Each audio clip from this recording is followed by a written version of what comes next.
The town of Dry Creek was no place for mercy. Its people clung to strict codes, their judgment as sharp as the wind that cut across the plains. For Clara, those codes had become a noose.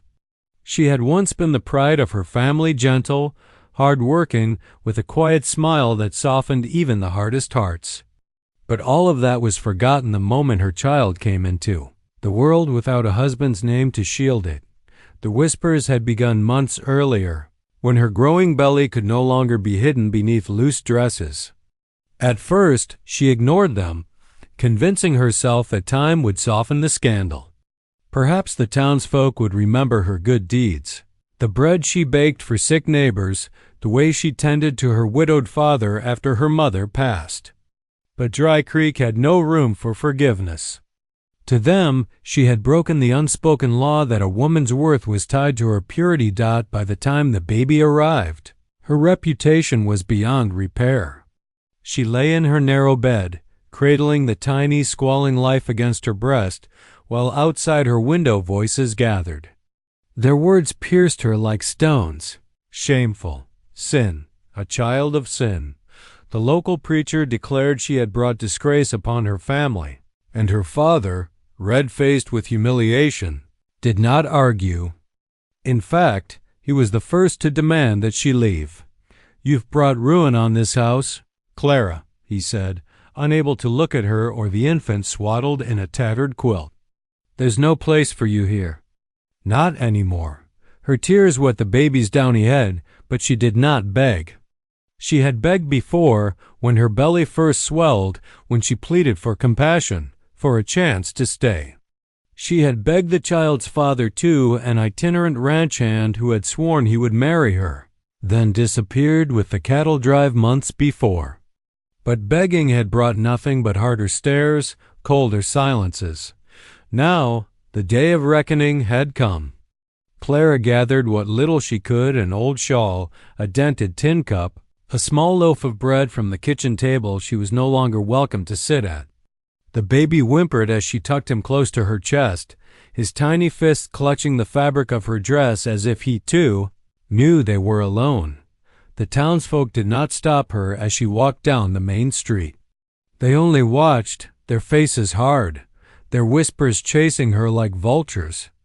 A few women turned their heads, unwilling to meet her eyes, while others glared openly, satisfied to see her punished. Children peeked from behind skirts, their curiosity mingling with the cruel delight they absorbed from their parents. Every step was agony. She wanted to scream that she was still human, still worthy of kindness, that her baby was innocent of the circumstances of his birth. But she knew it would be wasted breath.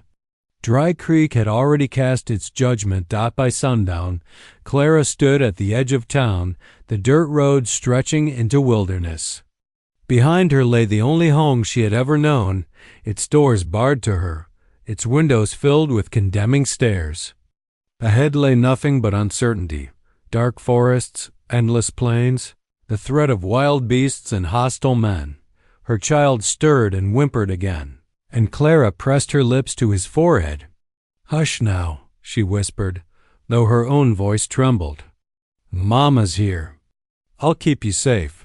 It was a promise she had no idea how to keep, but it was all she had to give. That night, she found a shallow hollow near a grove of trees and built a small fire with shaking hands. The bread was already going stale, but she broke off a piece, forcing herself to eat for the baby's sake.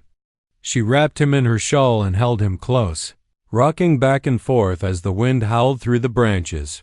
The cold crept in quickly, and despair pressed on her chest. She had been many things in her short life: daughter, neighbor, friend, but now she was nothing more than an outcast, a woman marked by shame. Still, when she looked down at her child's sleeping face, she felt a flicker of defiance. The world might reject her, but she would not reject him. Exhaustion overcame her, and as she drifted between wakefulness and sleep, she prayed not to be accepted again by those who had abandoned her, but for the strength to endure whatever the wilderness demanded. Somewhere in the darkness beyond her fire, eyes watched, though she did not yet know it.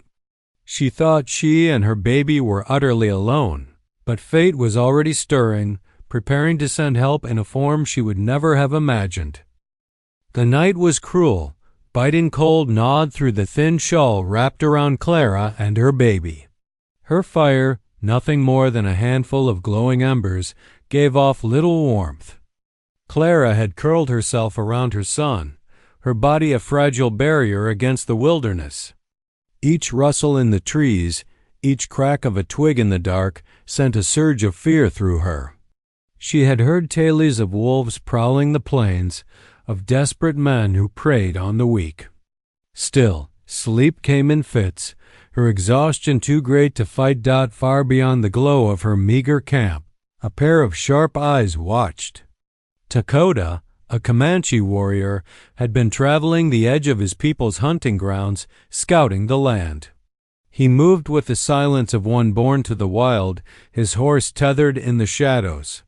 At first he thought the faint glow ahead belonged to careless settlers, a danger in itself, for enemies often came under the guise of lone travelers. But as he crept closer, bow ready, what he found made him pause. There, huddled in the dirt, was a young woman clutching a newborn. Her face, pale in the moonlight, was marked with exhaustion and despair. She looked more like a ghost than a living soul. Dakota's brows furrowed. What kind of people cast out a woman and child into such a night? He crouched at the edge of the firelight, watching silently. The woman stirred, tightening her hold on the baby, her lips moving in a whisper he could not hear. She was praying, or perhaps simply promising the child what she herself did not believe. For a long moment, Dakota remained still, torn between leaving her to fate and stepping forward. His people had taught him caution. Settlers often brought trouble. But his heart, shaped by his mother's teachings and the loss of Kim he once loved, could not turn away from such helplessness. The baby let out a thin cry, high and sharp, piercing the quiet of the night. Clara jolted awake, her arms tightening protectively, her eyes darting into the shadows. She sensed she was being watched. Her breath caught in her throat, fear knotting her stomach. Dakota stepped forward then, deliberately slow, letting the firelight reveal him. Clara gasped. Before her stood a tall man, his dark hair braided with leather strips, his shoulders broad beneath fringed buckskin. His eyes were steady, neither cruel nor mocking, but sharp enough to pierce her soul. He looked every bit the warrior the townsfolk had always spoken of with dread. Clara's first instinct was to shield her child, pulling him close as she scrambled back against a log. Her voice, raw from the cold, trembled. "Please, don't hurt us." Dakota did not speak at first. Words in her tongue were difficult for him, and besides, he had no desire to frighten her further. Instead, he slowly unclasped the heavy cloak draped over his shoulders, a thick hide lined with fur, worn from long journeys yet warm enough to withstand winter nights. With deliberate care, he crouched down and extended it toward her. Clara blinked in confusion. She had expected anger or violence, not this gesture of kindness. Her baby whimpered again, and the sharp wind cut across her skin. The cloak looked like salvation, yet fear made her hesitate. Dakota noticed her hesitation and, without impatience, took another step forward. He spread the cloak wide, then wrapped it gently around both mother and child, careful not to touch more than necessary. The weight of it settled over her shoulders, and warmth rushed in where there had been only biting cold. Clara's eyes stung with tears she had fought so hard to hold back. "Safe," Dakota said, the word heavy but clear in his accented English. The simplicity of it broke something inside her. She clutched the cloak tighter around her baby, staring up at the warrior. His face was unreadable, but his eyes held no judgment, no trace of the scorn she had endured back in Dry Creek. He looked at her not as a sinner, not as a disgrace, but as a woman and mother in need. For a long moment, silence hung between them, broken only by the crackle of dying embers and the soft whimper of the child. Clara's heart still raced, but it was no longer from terror alone. It was something else, something strange and unexplainable. Dakota settled near the edge of the fire, not too close, showing he meant no harm. He drew his knife and began whittling a branch, his movements calm and steady, like a man content to wait. Clara, uncertain, finally whispered, "Why? Why are you helping us?" Dakota glanced up briefly, his expression as steady as the mountains. His answer came after a pause, his voice low, because no one should be alone. The words struck Clara deeper than she expected. For the first time since being cast out, she felt the faintest flicker of safety. Wrapped in the warrior's cloak, her child nestled against her. She dared to believe she might survive the night. She did not yet know it, but that single act, his cloak around her shoulders, was the first thread in a bond that would change both their lives forever. Morning came pale and cold. Clara stirred beneath the heavy weight of the cloak, its warmth still clinging to her skin. For a brief moment, she forgot where she was. Then the memory returned, her exile, the lonely night, and the stranger who had stepped from the shadows. She turned her head slightly, half afraid the Comanche warrior had vanished with the dawn, leaving her and her child to fend for themselves again, but Dakota was still there. He sat a few feet away, crouched on the ground, his strong hands working with flint and steel. Sparks danced, and soon a brighter fire leapt to life than she had managed the night before. The smell of roasting rabbit filled the air, and Clara's stomach clenched with sudden, painful hunger. Her baby stirred against her breast, letting out a thin cry.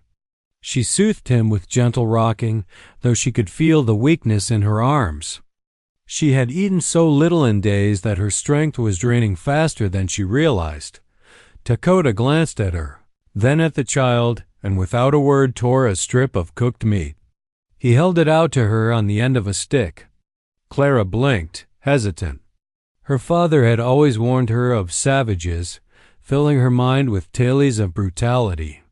Yet here he was, offering her food with the same quietness he had offered his cloak. Her voice faltered. Pride and fear warred within her. "I shouldn't."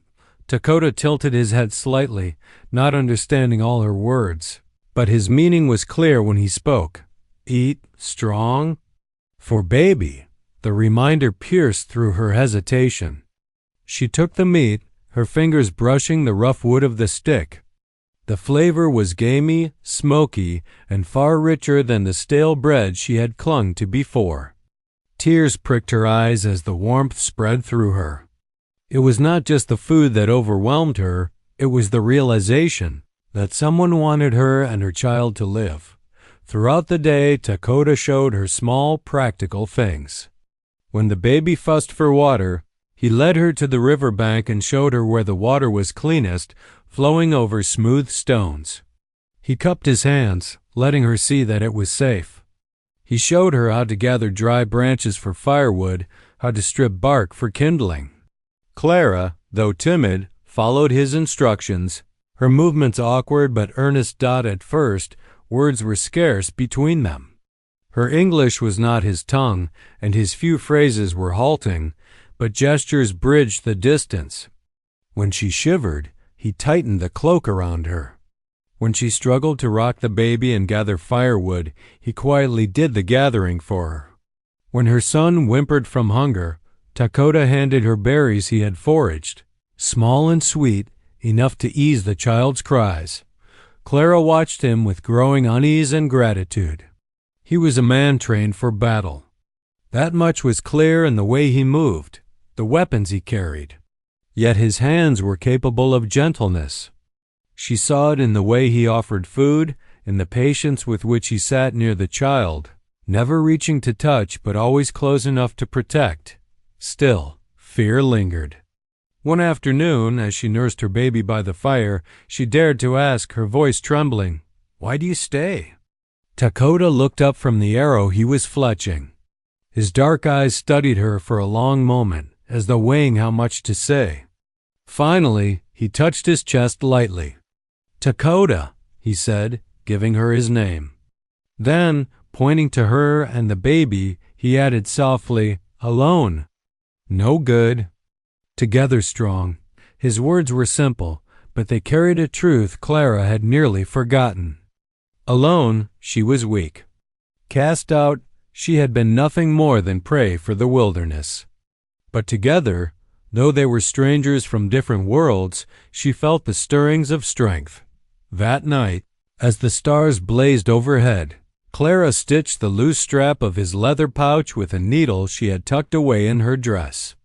She didn't know why she did it, except that she wanted to give something back. When she handed it to him, he gave her the faintest nod, a flicker of respect crossing his face. Their bond was not spoken, not yet. It grew in shared silence, in the steady rhythm of survival. Each small kindness, his food, her stitching, his fire, her gentle smile was another stone in the foundation they were building without realizing it. Clara had left, Dry Creek certain that she and her child were doomed.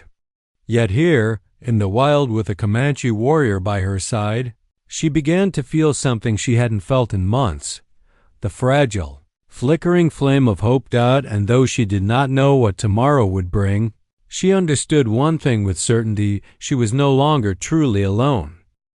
Back in Dry Creek, whispers traveled faster than the wind across the plains.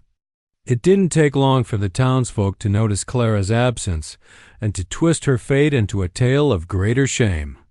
Some claimed she had run off into the wild to escape responsibility. Others muttered that she had thrown herself into sin's arms once more, falling in with savages. By the end of the week, the story had grown into a feverish rumor. Clara and her child had been taken by Comanches. Men gathered outside the saloon, their faces hard, their voices sharp. "She's with them," one spat, slamming his fist onto a barrel. "And if she ain't, she soon will be. A woman with no morals? She'd rather throw in with Indians than face her sins." The preacher fanned the flames. "That child is marked already. If she raises him among heathens, we'll have nothing but enemies bred from our own flesh." It was decided then. A handful of men armed with rifles and righteous fury would ride out, not to rescue her, but to set things right. What that meant, Clara would not want to imagine. In the wild, Clara was unaware of the storm brewing behind her. Life had fallen into a rhythm with Dakota. Each day he taught her something new: how to strip bark to cradle fire, how to listen for the warning cry of jays that meant danger was near, how to carry her child against her body so her hands remained free. The baby grew calmer, stronger, his cheeks filling out from the food Dakota shared. For the first time since his birth, Clara felt she was not failing him. Yet unease clung to Dakota. His instincts were honed by years of survival, and the land spoke to him in ways Clara could not yet hear. Tracks along the riverbank were too deep, too heavy for animals. A fire in the distance burned longer than a hunter would leave it. The feeling of eyes watching them from unseen ridges prickled at the back of his neck. One evening, as the sun bled into the horizon, Clara noticed his silence. He sat sharpening his blade, gaze fixed beyond the camp. "You? You sense something," she said softly, adjusting her baby in her arms. Dakota met her eyes. For once, his English came quick, urgent. "Men from town." Her heart froze. "They're coming? For me?" He nodded. Angry, dangerous. Clara's mind spun. She had thought being cast out was the end of her suffering, but now it seemed the townsfolk's cruelty followed her still. She pictured their faces, the men who had watched her with scorn as she walked the road out of Dry Creek. They hadn't pitied her. They had relished her humiliation. If they found her now, what mercy could she expect? Her arms tightened protectively around her child. "What do we do?" Dakota's expression was steady, though the firelight caught the tension in his jaw. "We move, deeper, where they cannot follow." The decision felt like a chasm opening beneath her. To go deeper into Comanche lands meant leaving behind the last shred of connection to the world she once knew. There would be no turning back. No hope of reconciliation with her family. No chance of forgiveness from the church or her neighbors. But hadn't they already made their choice when they turned her away? She looked at Dakota, the man who had wrapped her in his cloak when no one else would, who had fed her child when she had nothing left to give. Her heart whispered the truth even as fear pressed against it. She trusted him more than she trusted the people she'd grown up among. Clara's lips trembled as she spoke. I don't want to go back. Not to them. Not ever. Dakota's gaze softened, and for the first time, his hand reached out not to touch her, but to lightly brush the baby's small hand. His voice was low, resolute. Then we go forward. That night, Clara barely slept. Each snap of a twig made her flinch. Each gust of wind carried imagined footsteps. She cradled her child and stared into the darkness. Haunted by the image of riders with rifles cutting through the trees in her heart, she knew a confrontation was coming. The men from Dry Creek would not stop until they had found her. And when they did, she would have to make a choice: cling to the people who had rejected her, or stand beside the warrior who had given her a second chance at life. And though she was afraid, a seed of resolve had already begun to grow.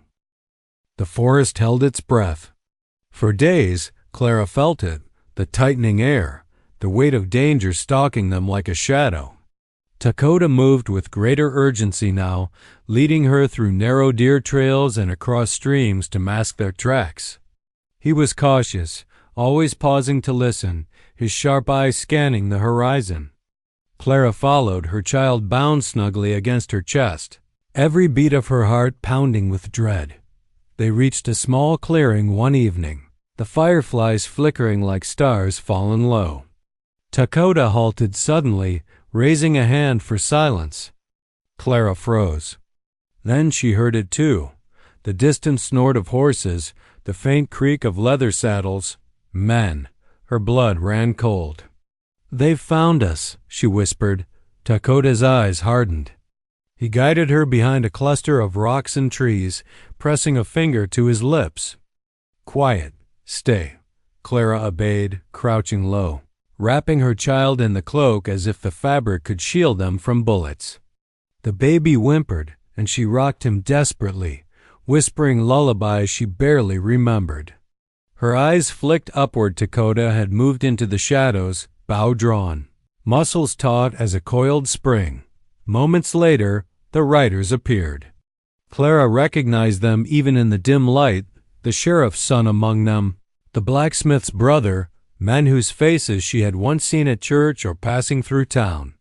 Now their expressions were twisted with self-righteous cruelty. There, one shouted, pointing toward the faint smoke of their last fire. She can't be far. The men dismounted, rifles slung across their shoulders. Clara's stomach knotted.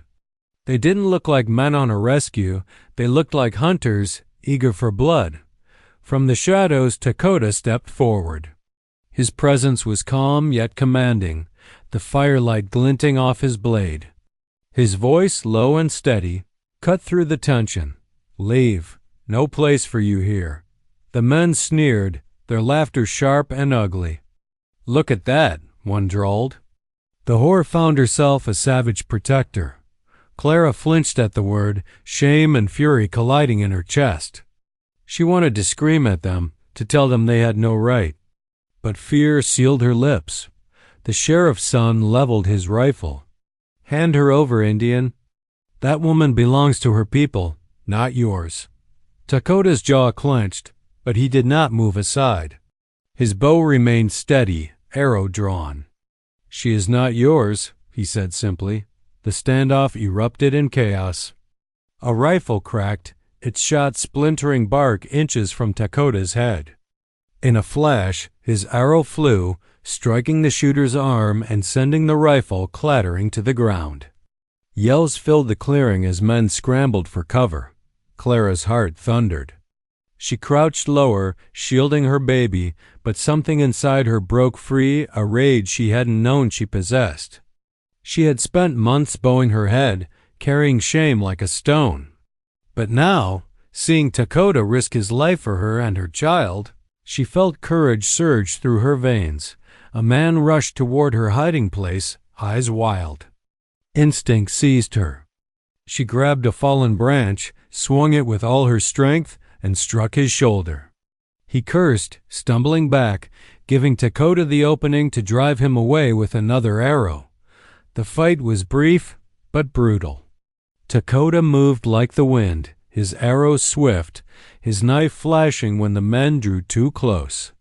Clara fought in her own way, shouting warnings, hurling rocks, clinging to her child while refusing to cower. At last, the attackers faltered.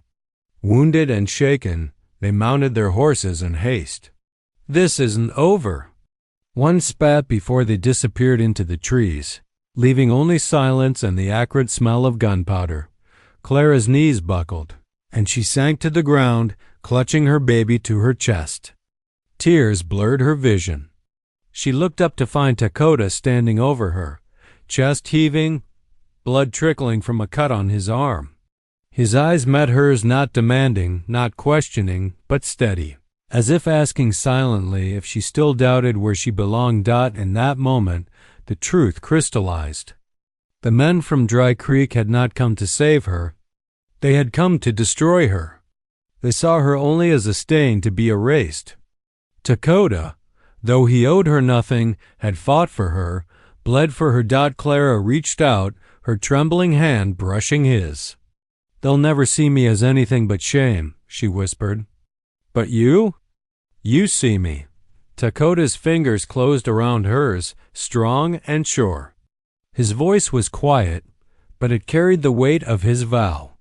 "With me, you are safe." Clara pressed her child closer, the decision settling deep within her. She would not return to Dry Creek, not ever. Her past was ashes. Her future uncertain, dangerous, but alive lay with the man who had wrapped her and her baby in his cloak and stood against the world for them. That night, as the fire crackled low, Clara sat beside Dakota, their shoulders brushing.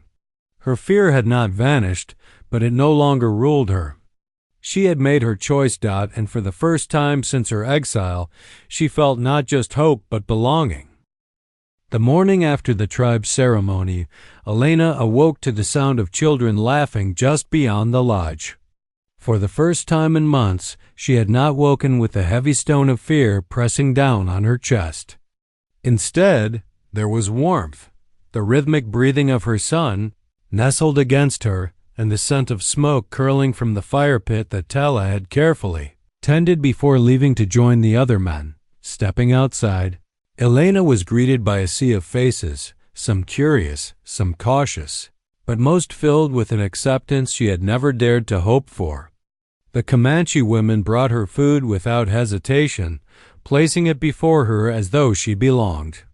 Some of the younger ones even reached to hold little Samuel, who blinked up at them with wide, innocent eyes. She had thought no one would ever touch him kindly beyond her own arms. Yet here he was, cradled like a blessing. Tala returned soon after, his expression softer than usual. He carried gifts, a beaded cradle board woven with patterns of his people, a pouch of herbs for her strength, and a small carved figure of a horse. "For Samuel," he said simply, placing the gifts in her lap. It was then she understood that his promise the night before had not been spoken in ceremony only. He meant it in every action, every gesture. Still, doubts lingered in Elena's mind. "Your people will never fully accept me," she whispered, her gaze dropping to the earth. "I am not one of you. I bring only shame first to my own family, now perhaps to yours." Tala crouched before her, his hands firm on her shoulders. "No, you bring life. You bring courage. And you bring me reason." His eyes, sharp as an eagle's, softened in a way that made her chest tighten. "Our people honor those who survive hardship, who fight with spirit. You and Samuel are strong. That is what they will see, and indeed Over the days that followed, Elena began to feel the truth of his words. The Comanche did not measure worth by the same narrow lines her village had drawn. They saw how she cared for her son, how she worked beside the women with diligence, and how she listened earnestly when Tala taught her their ways. Slowly, the barriers of suspicion gave way to a cautious respect. One evening, the tribe gathered for a feast. Fires blazed high, drums echoed across the prairie, and laughter rose like music. Tala stood before the people, his voice carrying with the wind. This woman and her child are no longer outcasts. They are ours. Samuel will grow among us, strong as the wild horse, brave as the hawk. Elena felt tears sting her eyes as voices rose in agreement. Never before had she been claimed, not as a daughter, not as a mother, not even as a woman. But here, under a vast starlit sky, she belonged as the feast carried on. Tala leaned close, his hand brushing against hers in a quiet promise of more than protection. "Elena," he said, his tone low but steady, "our paths were meant to cross. Alone, I walked with shadows. With you, I walked toward the dawn." She looked at him, her heart beating fast, and for the first time allowed herself to imagine a future, not one shaped by shame or rejection, but one bound by choice and quiet strength. Days turned to weeks, weeks to months. Elena learned to ride bareback, to gather roots, to weave with her hands. Samuel grew strong, laughing easily, toddling after the other children as if the prairie had always been his home. The Comanche women began to call him Little Hawk for the way his eyes followed everything, with sharp curiosity. Tala and Elena became more than protectors of one another. They became partners. Their bond deepened not only by necessity but by the quiet comfort of shared burdens. When storms rolled over the plains, they faced them together. When laughter echoed around the fire, they shared in its warmth side by side. One morning, as the sun rose golden over the wide horizon, Elena held Samuel against her hip and looked out over the endless land. The air smelled of rain and sage, of freedom and promise. Tala came to stand beside her, wrapping his cloak over both mother and child just as he had on that first night. "You are safe," he said, the same words he had spoken months ago. But now they meant something deeper. Not just safety from her past, but safety in a future where she and her child were cherished. Elena rested her head against him, her voice soft but certain. "I believe you." And in that moment, beneath the vast sky of the untamed plains, a new family was born not of bloodlines or rigid laws, but of choice, resilience, and love stronger than the cruelties that had once cast them out.